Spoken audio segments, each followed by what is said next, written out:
Hello everyone. तो ये हमारा थायराइड ग्लैंड के रिगार्डिंग थर्ड और लास्ट वीडियो है। इसी के साथ हमारी थायराइड ग्लैंड की सारी फिजियोलॉजी खत्म हो जाएगी। मेरी आप लोगों से रिक्वेस्ट है कि आप लोग वीडियो शुरू होते ही लाइक मार दिया करिए। अब ये लाइक मारने के लिए मैं आपको बार बार क्यों हर वीडियो में बोलता हूँ, उसका रीजन है। उसका रीजन ये है कि जिस वीडियो पर जितनी ज्यादा लाइक होती है वो यूट्यूब सर्च में उतना ज्यादा दिखता है। ठीक है, अगर आप उस पर लाइक ज्यादा मारेंगे तो ज्यादा से ज्यादा सब्सक्राइबर जुड़ेंगे, ज्यादा से ज्यादा मेरा मोटिवेशन हाई होगा और मैं ज्यादा से ज्यादा आपके लिए कंटेंट डेवलप कर पाऊंगा।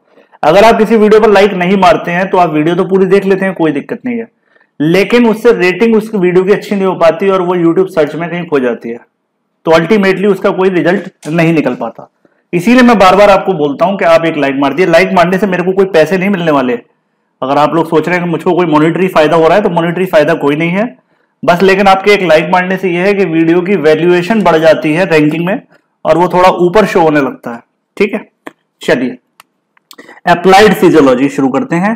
तो अप्लाइड फिजियोलॉजी में हम क्या पढ़ते हैं भाई? डिसऑर्डर्स पढ़ते हैं थायराइड ग्लैंड के। तो दो ही कंडीशन बनती है थायराइड ग्लैंड में, या तो उसका कम हो जाएगा या ज्यादा हो जाएगा। तो ज्यादा हो जाएगा तो पहले उसको पढ़ते हैं हाइपरथायरॉयडिज्म। ठीक है, तो हाइपरथायरॉयडिज्म में क्या है? Increase secretion of thyroid hormone is called hyperthyroidism. अब हाइपोथायरॉयडिज्म की वजह से क्या हो सकता है? कॉजेस ऑफ हाइपोथायरॉयडिज्म क्या हो सकते हैं बताइए। तो देखिए, हाइपोथायरॉयडिज्म होने के दो कारण ज्यादातर मेन बताए गए हैं। एक है आपका ग्रेव्स डिसीज और दूसरा है थायराइड एडिनोमा। ठीक है, किसी भी ग्लैंड में अगर कैंसरस टिश्यू डेवलप हो जाए तो उसको बोलते हैं एडिनोमा। अगर मसल में हो जाए तो उसको बोलते हैं सार्कोमा। ठीक है, तो ये एडिनोमा ओमा जो वर्ड है ये ज्यादातर कैंसर से रिलेटेड होते हैं, ट्यूमर से रिलेटेड होते हैं। ठीक है, तो tumour of any gland is called adenoma. तो यहां पर पहले समझते हैं ग्रेव्स डिसीज की वजह से हाइपरथायरॉयडिज्म कैसे होगा। तो grave disease is auto immune disease. बहुत ही इंपॉर्टेंट बात है, कैसा डिसीज है ये? ऑटो इम्यून डिसीज है। It is most common cause of hyperthyroidism. Normally TSH combined with surface receptor of thyroid cell and cause the synthesis and secretion of thyroid hormone. ठीक है, टीएसएच रिलीज कहां से होता है? आपकी पिट्यूटरी से। वो किससे अटैच होगा? थायराइड सेल्स के रिसेप्टर से। और क्या काम शुरू करवा देगा? थायराइड हार्मोन का बनवाना, T3 T4 का। लेकिन नॉर्मल है ये। ग्रेव्स डिसीज में क्या होगा कि बी लिम्फोसाइट जो होते हैं यानी plasma cell produce auto immune antibodies. आपको पता ऑटो इम्यून डिसऑर्डर वो होते हैं जब हमारी इम्यूनिटी खुद के सिस्टम के खिलाफ लड़ने लगती है, तो इनको बोलते हैं thyroid stimulating auto antibody, TSABS है ना, TSABS। ठीक है, TSABS, BS साइलेंट रहेगा तो इसमें क्या है? एंटीबॉडीज के लिए है AB। ठीक है, TSAB याद करिए इसको। These antibodies act like TSH। अब ये एंटीबॉडी TSH की तरह एक्ट करेंगी और बाइंड करेंगी मेम्ब्रेन रिसेप्टर ऑफ TSH जो कि थायराइड ग्लैंड पर है, और उनके थ्रू किसको एक्टिवेट करा देगी? साइक्लिक AMP, सेकेंडरी मैसेंजर वाला थायराइड फॉलिकुलर सेल के अंदर। This result in hyper secretion of thyroid hormone. अब इससे क्या है? एक तो देखो पिट्यूटरी की तरफ से इसको इन्फॉर्मेशन मिली भाई थायराइड बना, ऊपर से ये खुद मान ना मान मैं तेरे मेहमान वाले मॉलिक्यूलर आ गए, ये भी कह रहे हैं और बना। तो अब क्या भाई साहब, कितना काम करेगी ग्लैंड? काम कर करके मर जाएगी। Antibodies act along even up to 12 hours. वो उसकी तो हाफ लाइफ होती थी TSH की तो, लेकिन इस एंटीबॉडी की तो कोई हाफ लाइफ नहीं है, ये तो 12 घंटे तक काम करवाएगा TSH से। अब constantly TSH in contrast to TSH, मतलब TSH की तो हाफ लाइफ थी आपको पता है, लेकिन यहां पर तो एंटीबॉडी की हाफ लाइफ 12 आवर्स है, यानी इतनी देर तक ये ब्लड में रहेगा तो बार बार उसको स्टिमुलेट करा कर रहेगा। और TSH last only for an hour, ये 1 घंटे तक रहता है, तो ये तो उतनी बुरी तरीके से उसको स्टिमुलेट नहीं करता, लेकिन एंटीबॉडी तो और भी ज्यादा बुरी तरीके से उसको स्टिमुलेट करेंगे। The high concentration of thyroid hormone caused by the antibody suppresses the TSH production also. अच्छा, अब ये जो थायराइड हार्मोन हाई होगा, क्योंकि थायराइड ग्लैंड क्या रिलीज करेगी? Thyroid hormone. तो ये क्या करेगा? ये सप्रेस करेगा TSH के प्रोडक्शन को नेगेटिव फीडबैक से। So the concentration of TSH is low और almost zero in plasma of most of the hyperthyroid patient. और ऐसे लोगों में हमें कैसे पता चलेगा कि ये किस वजह से है? ऑटो इम्यून है या TSH की वजह से है? तो साफ पता चल रहा है कि ये TSH का लेवल कम कर देगा। तो जब ब्लड में TSH ही नहीं होगा तो यानी TSH तो उसको इंक्रीज नहीं करवा रहा, कुछ और ही फैक्टर करवा रहा है, तो उस पर हम अंदाजा लगाते हैं कि ऑटो इम्यून डिसऑर्डर हो सकता है या ग्रेव डिसीज हो सकता है। सेकंड रीजन उस पर क्या बनता है, थायराइड एडिनोमा यानी tumour of gland, thyroid gland. चलिए इसको देखते हैं। यहां पर क्या होगा देखिए, sometimes a localised tumour develop in the thyroid tissue, it is known as thyroid adenoma. It secretes large quantity of thyroid hormone. It is not associated with autoimmunity as far as the adenoma remains active. Other parts of the thyroid gland cannot secrete the hormone. This is because the hormone secreted from adenoma depresses the production of TSH. तो यहाँ पर ये adenoma की वजह से जो hyper secretion हुआ किसका, थायराइड हार्मोन का, वो किसको डिप्रेस कर देगा, TSH, थायराइड स्टिमुलेटिंग हार्मोन, जो कि पिट्यूटरी से रिलीज हो रहा है।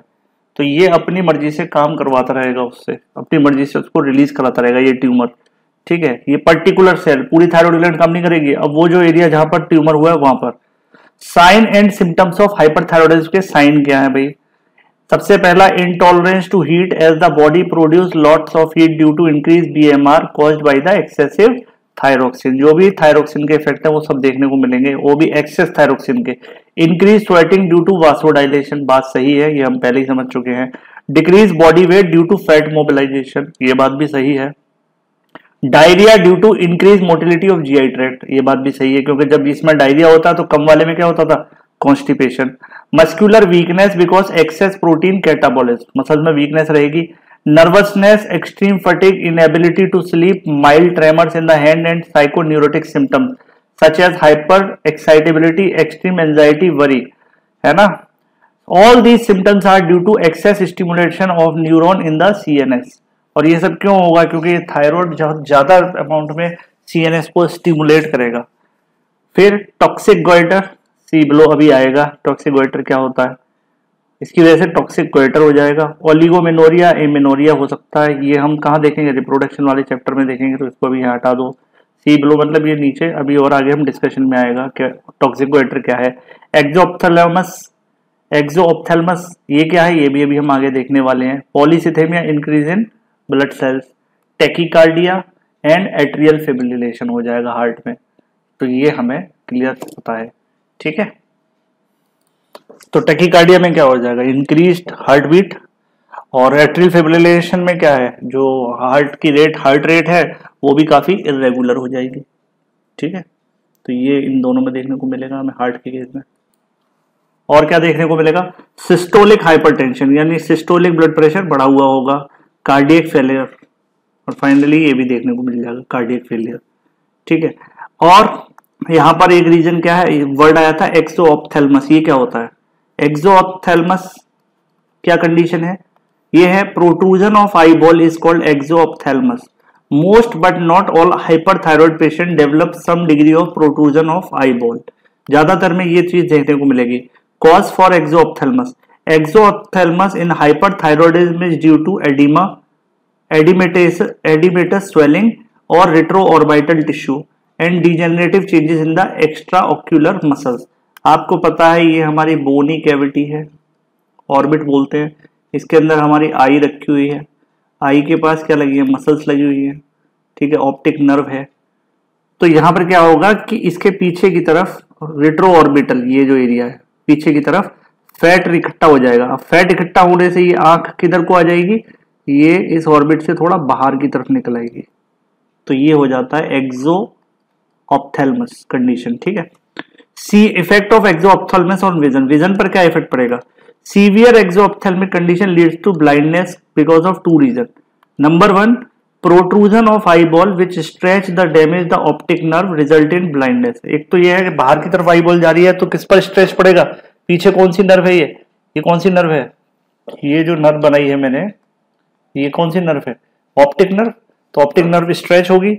दूसरा, due to protrusion of eyeball the eyelids can not be closed completely while blinking और during sleep, so the constant exposure of eyeball to the atmosphere cause dryness of the cornea leading to irritation and infection.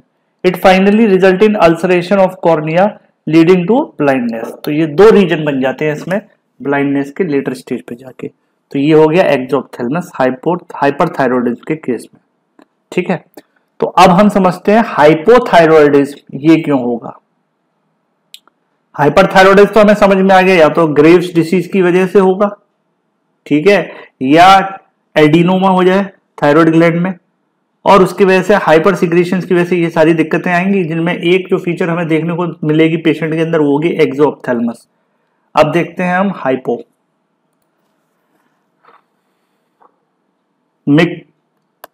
Decrease secretion of thyroid hormone is called hypothyroidism. Hypothyroidism leads to myxoedema in the adults and cretinism in the children. दोनों बीमारी अलग अलग है, बड़ों में मिक्सीडीमा होगी और छोटों बच्चों में क्रिटिनिज्म होगी चिल्ड्रन में। सी फॉर क्रिटिनिज्म और सी फॉर चिल्ड्रन ऐसे याद कर लो। तो क्रिटिनिज्म कहाँ होगा? चिल्ड्रन में। मिक्सीडेमा ये किस में होगा? बच्चे की माँ में, ठीक है, यानी एडल्ट में। तो ये मिक्सीडेमा हो गया किसमें? एडल्ट में। अब देखते हैं myxoedema. Myxoedema is a hypothyroidism in adult characterised by generalised oedematous appearance.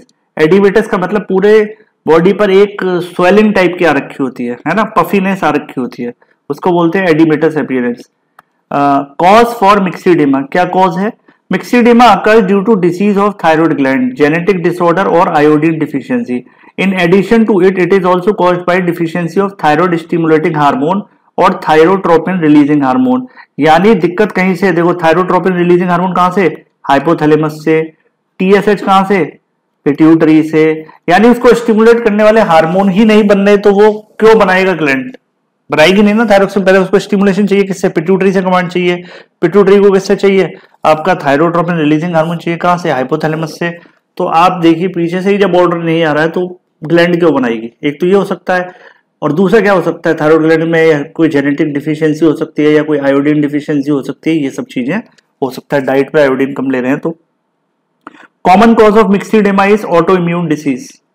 यहां पर भी एक कॉमन कॉज क्या है? ऑटो इम्यून डिसऑर्डर, है ना, जिसको बोलते हैं हैशिमोटो थायरोडाइटिस। क्या बोलते हैं? Hashimoto's thyroiditis, which is common in late middle aged women। Chapter 17 में इसको हमने डिटेल में देखना है, अभी कोई जरूरत नहीं है, क्या है चैप्टर 7 छोड़ दो, ठीक है। Hashimoto thyroiditis which is common in late middle aged women। Next, in most of the patient it start with glandular inflammation called thyroiditis। itis word कहीं भी आ जाए इसका मतलब इन्फ्लामेशन, यानी थायराइड ग्लैंड में सबसे पहले क्या होगा? इन्फ्लामेशन आएगा। इसी को लेटर स्टेज में जाके हम क्या बोल देते हैं? हाशिमोटो थायरोडाइटिस, ठीक है। Caused by auto immune antibodies, later it leads to destruction of the gland. और ये किस वजह से होता है? ये भी ऑटो इम्यून एंटीबॉडीज जो बॉडी बना रही है हमारी थायराइड के खिलाफ, उसकी वजह से ये होता है। साइन और सिम्टम्स की बात करें मिक्सीडेमा के, साइन और सिम्टम्स क्या है? तो typical feature of disorder is oedematous appearance throughout the body. पूरी बॉडी पे एक स्वेलिंग टाइप की लगेगी, सूजन टाइप की आ रखी होगी। It is associated with the following symptom. Number 1, swelling of face, face पर एक सूजन सी दिखेगी। बैगिंग अंडर द आई, आंखों के नीचे, आप किसी किसी की आंखों के नीचे देखते हैं, जैसे ये आंखें हैं, ठीक है, तो किसी किसी की आंखों के नीचे इस तरीके से जो फ्लूइड सा भरा रहता है स्किन के नीचे, सूजी हुई सी आंखें लगती हैं, ठीक है, ऐसे ये फ्लैप सा होता है स्किन के नीचे और इसके अंदर फ्लूइड सा भरा रहता है, इसको बोलते हैं बैगिनेस अंडर द आईज, ठीक है, आंखों के नीचे और जो नीचे वाला एरिया है उसमें सूजन सी होती है, उसको बोलते हैं बैगिनेस अंडर द आईज। चलिए, third, non pitting type oedema. Non pitting type का मतलब है when pressed it does not make pit, the oedema is hard, it is because of the accumulation of protein with hyaluronic acid and chondroitin sulphate. आपने connective tissue में पढ़ा होगा NEET की तैयारी के दौरान, कनेक्टिव टिश्यू में सबसे ज्यादा क्या होता है? हाइलुरोनिक एसिड एंड कार्टिलेज में क्या होता है? Chondroitin sulphate. तो ये सब वो कंपाउंड है जो प्रोटीन के साथ मिलकर एक्यूमुलेट हो जाते हैं, जिसकी वजह से जो स्वेलिंग आती है, जो एडिमा आती है ना, जो पफीनेस आती है स्किन में, वो कैसी होती है? हार्ड होती है। आप उसको प्रेस करोगे तो उसमें पिट नहीं बनेगी, वो पूरा प्रेस नहीं होगा, वो सूजन बिल्कुल टाइट होगी। अदरवाइज कई बार होता है पैरों पे सूजन आ जाती है, हम बैठते हैं पैर लटका के, वो जो सूजन आती है वो कैसी आती है? पिटिंग टाइप होती है। जब आप उसको प्रेस करोगे ना तो वहां से वो फ्लूइड हट जाएगा इंटरस्टिशियल स्पेस में से और वहां पर वो एक गड्ढा सा बन जाएगा। तो वो पिटिंग टाइप, तो यहाँ पर किस टाइप की स्वेलिंग आती है, एडिमा आता है non pitting type, which forms a hard tissue with increased accumulation of fluid. Clear? Fourth, atherosclerosis. It is hardening of the wall of arteries because of accumulation of fat deposition and other substance. In myxedema, it occurs because of increased plasma level of cholesterol. आपको ध्यान हो कि ये thyroxine क्या कराता था, ये cholesterol को घटाता था, फैट का क्या कराता था, फैट को कराता था, ब्रेक करवाता था फैट डिपोजिशन से, और ब्लड में फैटी एसिड का लेवल को बढ़ाता था। इनिशियल पहले वाले लेक्चर में बताया हुआ है क्या इफेक्ट है इसका फैट पर, ठीक है। Which leads to deposition of cholesterol on the walls of artery, और ये ब्लड में कोलेस्ट्रॉल के लेवल को बढ़ा देगा, क्योंकि यहाँ हाइपोथायरॉइडिज्म की कंडीशन है, यानी क्या है, यहाँ पर जब थायराइड है ही नहीं तो यहाँ पर किसका लेवल बढ़ जाएगा, अदरवाइज वो इसको एक्यूमुलेट नहीं होने देता, इसको वो लिवर में भेजकर और बाइल के थ्रू इंटेस्टाइन से बाहर कर देता, लेकिन अब थायरोक्सिन का लेवल ही नहीं है यहाँ पर, तो क्या है, इसका लेवल बढ़ जाएगा ना कोलेस्ट्रॉल का, तो इसकी वजह से क्या होगा, अथेरोस्क्लेरोसिस यानी hardening of eyes, hardening of wall of arteries. Atherosclerosis produce arteriosclerosis, और इस हार्डनिंग की वजह से लेटर स्टेज में जाके क्या डेवलप हो जाएगा, arteriosclerosis, which refers to thickening and stiffening of arterial wall, है ना। अब पहले इस आर्टियोस्क्लेरोसिस कॉल्ड हाइपरटेंशन, और इस आर्टियोस्क्लेरोसिस से क्या हो जाएगा, हाइपरटेंशन डेवलप हो जाएगा। समझ में आ गया। अथेरोस्क्लेरोसिस से सबसे पहले क्या होगा भाई, इसकी जो क्या कहते हैं वॉल है, उसकी जो इलास्टिसिटी है वो कम हो जाएगी। अब जब इलास्टिसिटी कम हो जाएगी तो जाहिर सी बात है वहां से ब्लड निकल रहा है, तो उसमें चोट लगेगी, चोट लगते लगते धीरे धीरे वहां पर फाइब्रस टिश्यू इकट्ठा होने लगेगा, तो उससे वो और ज्यादा हार्ड हो जाएगी, जिसको हम बोलते हैं आर्टीरियोस्क्लेरोसिस। और ये थिकनिंग और ज्यादा होने से क्या है, अब जब ब्लड वहां से पास होगा तो फ्लेक्सिबिलिटी ना होने की वजह से हाइपरटेंशन, मतलब हाई ब्लड प्रेशर लगाना पड़ेगा उसमें से पास होने के लिए, क्योंकि फ्लेक्सिबिलिटी नहीं है। तो ये तीनों फैक्टर एक दूसरे पर डिपेंडेंट है, पहले अथेरोस्क्लेरोसिस के बाद आर्टीरियोस्क्लेरोसिस, और आर्टीरियोस्क्लेरोसिस की वजह से क्या हो जाएगा, हाइपरटेंशन। तो ये एक दूसरे पर डिपेंडेंट फैक्टर है। Other general features of hypothyroidism in adults are, और क्या क्या कारण हो सकते हैं,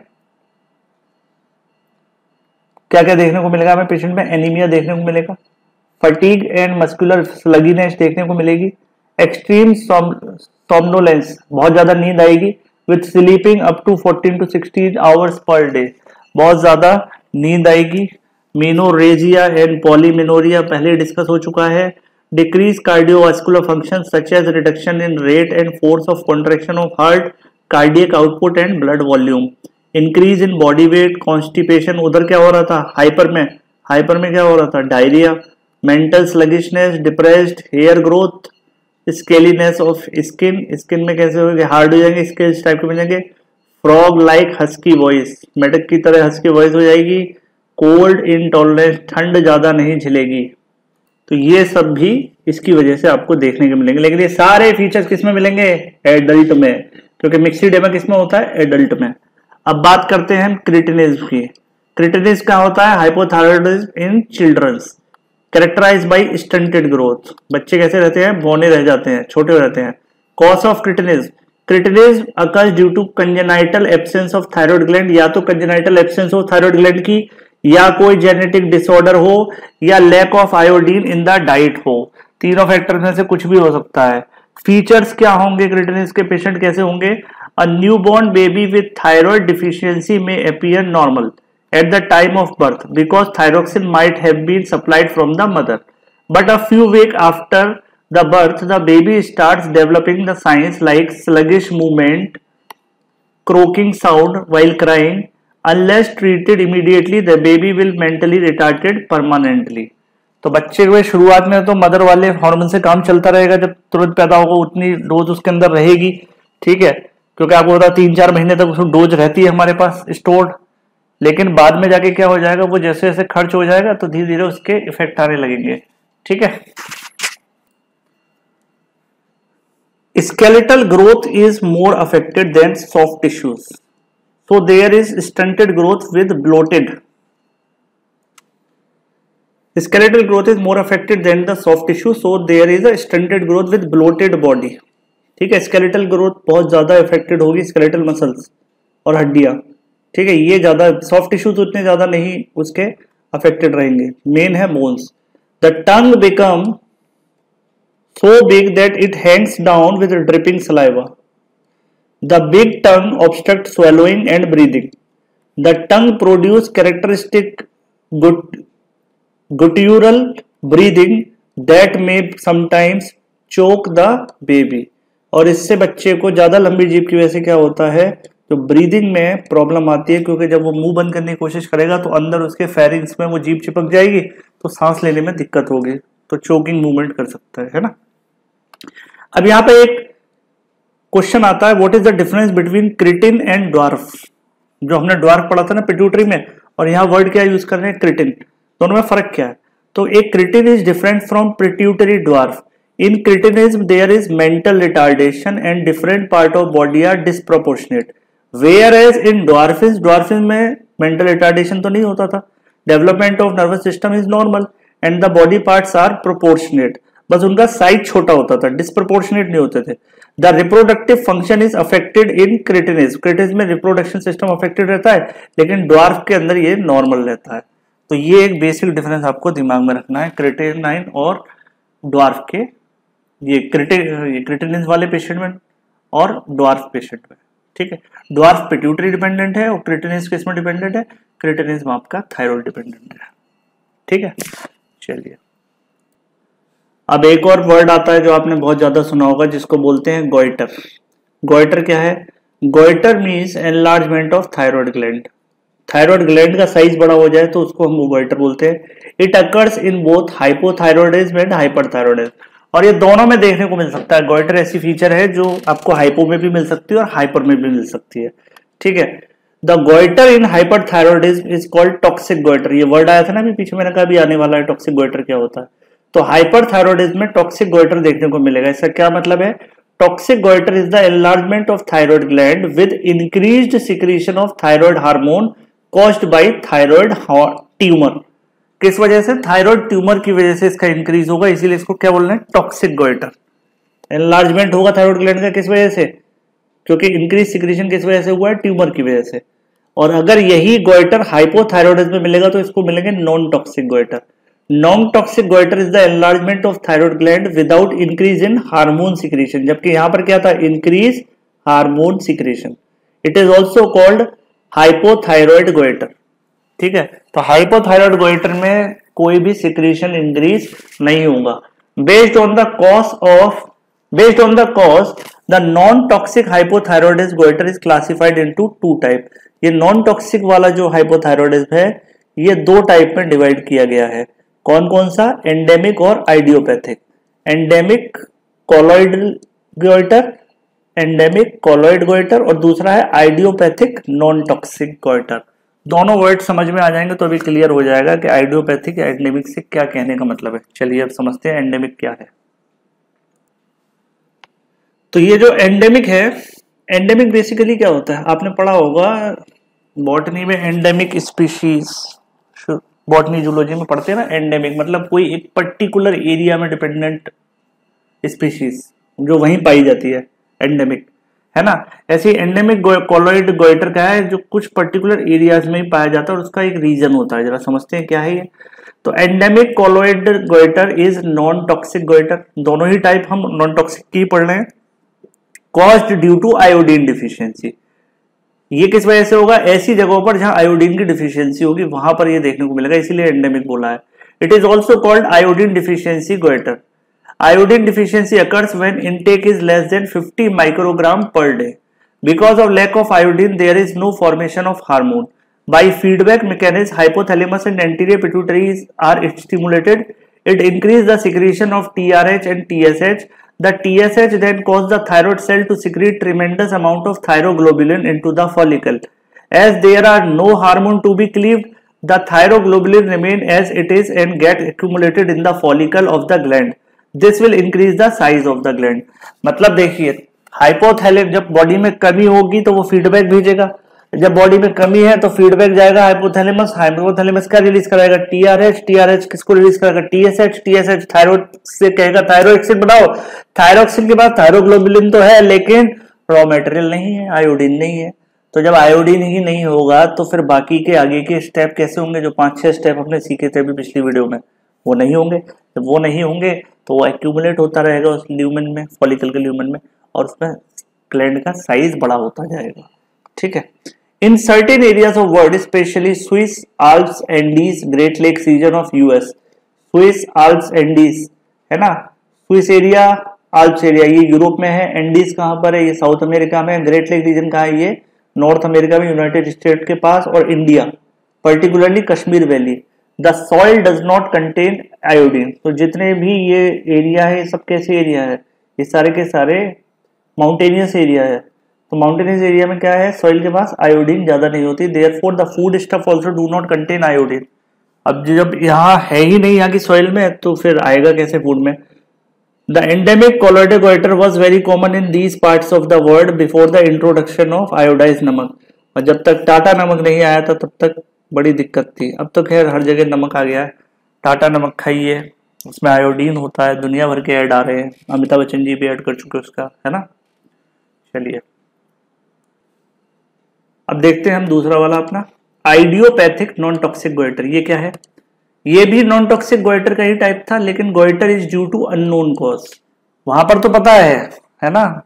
एंडेमिक में तो हमको पता है कि वो पर्टिकुलर रीजन पे ही होगा जहां आयोडीन की कमी है, जहां जिन जिन लोकेशन में ज्योग्राफिकली आयोडीन की कमी है वहां होगा, इसका कोई रीजन ही नहीं पता। Enlargement of thyroid gland occurs even without iodine deficiency, the exact cause is not known. It is suggested that it may be due to thyroiditis or deficiency of enzymes such as peroxidase, iodidase और deiodinase। ये तीनों enzymes की कमी से या thyroid में swelling आने की वजह से, आइटिस माने इन्फ्लामेशन आने की वजह से, which also requires the thyroid hormone synthesis। यानी यहाँ पर दिक्कत सब जगह वही है रॉ मटेरियल की। ऊपर वाले में आयोडीन के रॉ मटेरियल की कमी थी, यहाँ पे बोल रहा है ये कि ये एंजाइम्स की कमी हो सकती है जो हमें उस प्रोसेस में चाहिए हार्मोन को बनाने में। Some foodstuffs contain goitrogenic substance, जिनको हम गोइटेरोजन बोलते हैं, इनसे गोइटर हो जाता है, सच एज गोइट्रिन। ये वो सब्सटेंस है जो क्या गोइटर कॉज कराता है। These substance contain anti thyroid substance like propyl thiouracil. Propyl thiouracil ये सब्सटेंस है जो कैसा है, एंटी थायराइड, थायराइड ग्लैंड के अगेंस्ट में काम करता है ये सब्सटेंस, है ना। प्रोपाइल थायोयूरासिल, प्रोपाइल थायोयूरासिल, एक दो बार बोलिए आ जाएगा जबान पे। ठीक है। Next, goitrogens suppress the synthesis of thyroid hormones, therefore TSH secretion increases resulting in enlargement of the gland. ये क्या सप्रेस करा देंगे, सिंथेसिस को सप्रेस करा देंगे, लेकिन टीएसएच का लेवल तो बढ़ता जाएगा ना, टीएसएच तो उसको बार बार स्टिमुलेट करेगा। Such goitrogens are found in vegetables like turnips and cabbage. आप देखिए जिनको थायराइड की प्रॉब्लम होती है उनको डॉक्टर कैबेज, पत्ता गोभी वगैरह खाने के लिए, गोभी, सोयाबीन ऐसी चीजें खाने के लिए मना करते हैं। Even soybean also contains some amount of goitrogens. ठीक है। तो ये वाली डाइट, जिनको थायराइड की प्रॉब्लम होती है उनको ये सब्जियां नहीं खानी चाहिए। कैबेज हो गया, सोयाबीन हो गया, टर्निप हो गया, ये सब चीजें इनको नहीं खानी चाहिए। ठीक है, उनकी डाइट में नहीं होनी चाहिए, क्योंकि इनके अंदर क्या है, गोइटेरोजेनिक सब्सटेंस है जो एंटी थायराइड काम करते हैं, अपोज टू द थायराइड। ठीक है। ये नॉन टॉक्सिक गोइटर के दो फोटो दे रखे हैं यहाँ पर, देखिए ये क्या स्वेलिंग हो रखी है थायराइड ग्लैंड की वजह से गले में। ठीक है। और यहाँ पर एक क्रेटिनिस वाला चाइल्ड दे रखा है, 3 मंथ ओल्ड बेबी, ये मेंटली रिटार्डेड वाली फीचर्स के साथ। अब इसमें तो नहीं पता चल रहा है ये मेंटली रिटार्डेड, लेकिन इसकी आंखों के नीचे थोड़ी स्वेलिंग सी लग रही है। हालांकि ये एडल्ट का कैरेक्टर था, लेकिन ओवरऑल कुछ ये बच्चा ऐसा लग रहा है, इसमें तो मुझे नॉर्मली लग रहा है बच्चा इस फोटो में। ठीक है। चलिए नेक्स्ट, इंपॉर्टेंट बात क्या है कि goitrogens become active only during the low iodine intake. ये कब एक्टिव रहेंगे गोइटेरोजेंस, हमेशा जब आप आयोडीन इंटेक कैसा लोगे, कम लोगे, लो आयोडीन इंटेक पर एक्टिव होते हैं ये। अगर आप आयोडीन प्रॉपर ले रहे हो तो ये ज्यादा असर नहीं करते, ऐसा मानना है। लेकिन फिर भी डॉक्टर्स मना करते हैं थायराइड वाले पेशेंट्स में इन सारी सब्जियों की। ठीक है। Treatment for thyroid disorders. Thyroid disorder में क्या ट्रीटमेंट दे सकते हैं? पहले देखते हैं ट्रीटमेंट फॉर हाइपरथायरॉयडिज्म में क्या ट्रीटमेंट चलता है। Number 1, bye using anti thyroid substance, यानी हम ऐसी दवाइयां देंगे जो कैसी होंगी, एंटी थायराइड सब्सटेंस, जिससे कि वो थायराइड को थोड़ा सप्रेस करे। The anti thyroid substance are the drugs which suppress the secretion of thyroid hormone. Hyperthyroidism is early stage can be treated by anti thyroid substance. 3 well known anti thyroid substances are thiocyanate, थायोयूराइलिन्स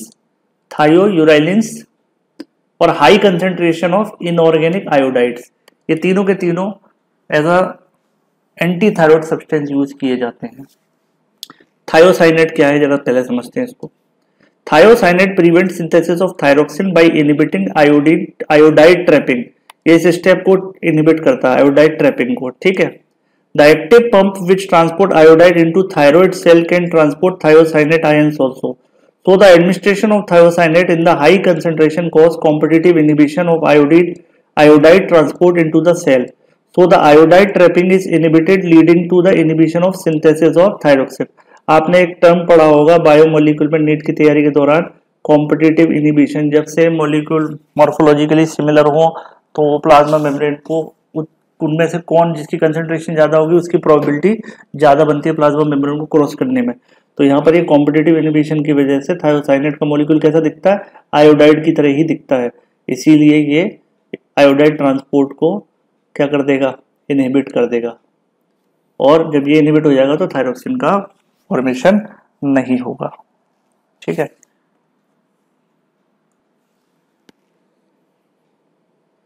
दूसरा हमारा क्या था, थायोयूराइलिन्स।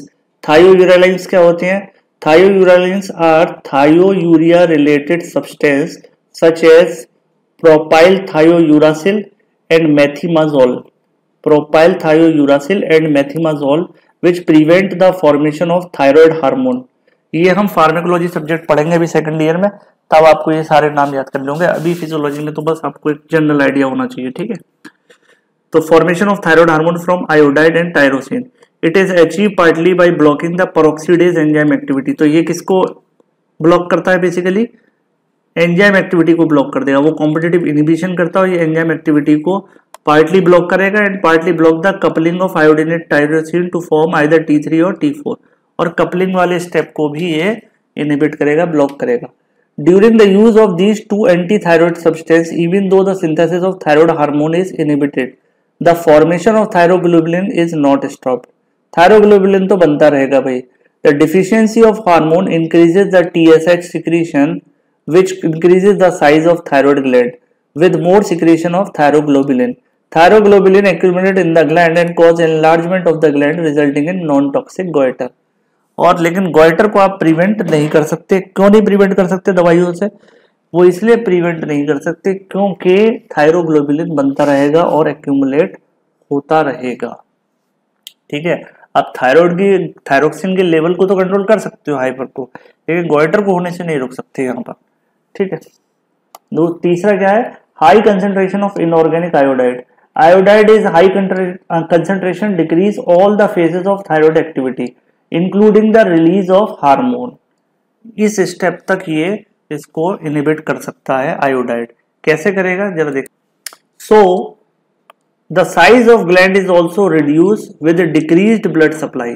Because of this, iodides are frequently administered to the hyperthyroid patient for 2 to 3 weeks prior to surgical removal of thyroid gland. तो उसको पहले जो swelling आ रखी है उसको थोड़ा कम किया जाता है थायराइड सर्जरी से पहले। वहां पर ये आयोडाइड वाला जो ये high concentration of inorganic iodide वाला जो कंपाउंड है इसको यूज करते हैं हम सर्जरी से 2 से 3 वीक पहले, ठीक है, हाइपरथायरॉइड केस में। फिर फाइनल क्या है? गोइटर को हटाने का, surgical removal of the gland. तो इन एडवांस केसेस जहां पर कुछ नहीं हो पा रहा of hyperthyroidism, treatment by using anti thyroid substance is not possible, so the thyroid gland of this patient must be removed. The surgical removal of thyroid gland is called thyroidectomy. Before surgery, the patient is prepared by reducing the BMR. It is done by injecting propylthiouracil for several weeks. until basal metabolic rate reaches almost to basal level. The high concentration of iodide is administered for 2 weeks. It decreases the size of the gland and blood supply to very great extent. Because of these precautions, the mortality of after the operation decrease very much. और ये दोनों को use करके हम पहले उसको थोड़ा सा नॉर्मलाइज करेंगे और उसके बाद सर्जरी करेंगे। तो इससे ये है कि आफ्टर ऑपरेशन जो मोर्टेलिटी रेट हाई होती है उसको हम प्रिवेंट कर सकते हैं। ठीक है, अब हम देखते हैं ट्रीटमेंट हाइपोथायरॉयडिज्म का। हाइपोथायरॉयडिज्म का क्या ट्रीटमेंट है? The only treatment of hypothyroidism is administration of thyroid extract और injection of pure thyroxine in the form of tablets orally. और हाइपोथायरॉयडिज्म में हम क्या खिलाते हैं? टैबलेट्स खिलाते हैं। ऐसे पेशेंटों को जिंदगी भर टैबलेट खानी पड़ती है। ठीक है, एक होता है thyroid function test. Thyroid function test में क्या करते हैं भाई? The functional status of thyroid gland is assessed by following test. Number 1, by measurement of plasma level of T3 and T4। Blood में कितना T3 और T4 इससे पता चल जाएगा। फॉर हाइपरथायरॉयडिज्म और hypothyroidism the most accurate diagnostic test is direct measurement of concentration of free thyroid hormone in the plasma. T3 and T4 level को हम चेक करवाते हैं। फिर मेजरमेंट ऑफ TRH और TSH को भी चेक कर सकते हैं। There is almost total absence of these two hormones in hyperthyroidism. Hyperthyroidism के केस में ये टोटली एब्सेंट होंगे, है ना, क्योंकि ज्यादा रिलीज होकर वो नेगेटिव फीडबैक दे देंगे तो ये तो रिलीज होगा नहीं। It is because of negative feedback mechanism by the increase of level of thyroid hormone. और तीसरा क्या है? Basal metabolic rate. In hyperthyroidism the BMR is increase by about 30 to 60%, while BMR is decreased in hypothyroidism by 20 to 40। जबकि पहले हमने पढ़ा था तो इसमें लिखा था बुक में कि 60 to 100% तक इंक्रीज हो सकती है BMR। तो BMR उसकी BMR को हम कैलकुलेट करवा लें, या तो पेशेंट की BMR को BMR कैलकुलेशन करा लें, उसका TSH चेक करा लें, या T3 T4 लेवल। तो कंप्लीट थायराइड TFT टेस्ट जो होता है, थायराइड फंक्शन टेस्ट होता है, उसमें BMR को छोड़ के ये ब्लड टेस्ट तो आपको देखने को मिल जाएगा। अपने घर में आसपास किसी ने कराया हो तो उस रिपोर्ट को आप पढ़ने की कोशिश करिएगा, उसमें लिखा हुआ TSH लेवल क्या होता है और T3 और T4 लेवल क्या है। ठीक है, तो इसी के साथ हमारी थायराइड ग्लैंड खत्म होती है। अब हमारी नेक्स्ट ग्लैंड जो होगी पैराथायराइड ग्लैंड। तो इस पर फिर से याद दिला दूं कि लाइक कर दीजिए। Thank you.